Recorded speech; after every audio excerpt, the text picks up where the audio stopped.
victims also, however, just don't know that what they're experiencing is abuse. If the dynamics come from cultural norms or social norms or things that we have, normalized as behaviors in relationships, many just don't realize that they are experiencing abuse.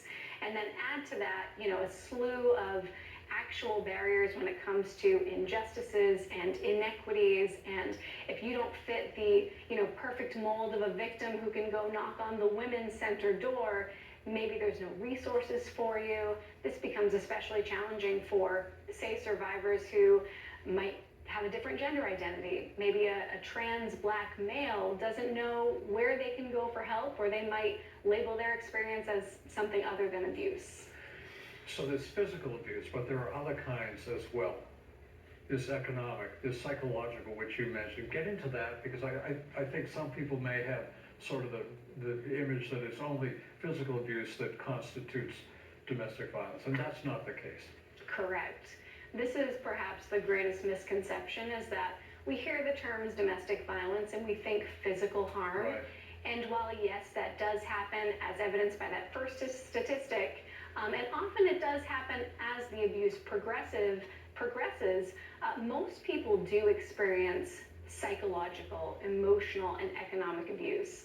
So often this will be referred to as coercive control. So a dynamic where a partner is just slowly but subtly kind of eroding a person's sense of agency and autonomy, and they're kind of controlling little aspects of their life, from whether they see friends and have a social outlet to whether they can have a job.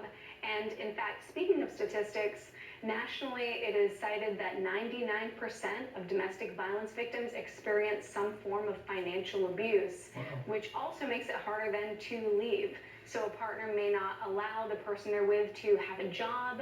They might put them in a financially insecure position, whether that's spending all of their partner's money. So it's a really complex issue. So there's many forms of abuse. Is there a simple definition of abuse itself? Like when does behavior rise to the level where we would consider it abusive? That's a great question. So I think to define it, we could say domestic violence is a relationship in which one partner, not both having some toxic behaviors, one partner employs a number of different tactics to maintain power and control. And a partner can do that by physically harming the person they're with, or they can do that by cutting off their access to money and resources, or their ability to have a job, or calling them a name repeatedly that slowly erodes their self-esteem.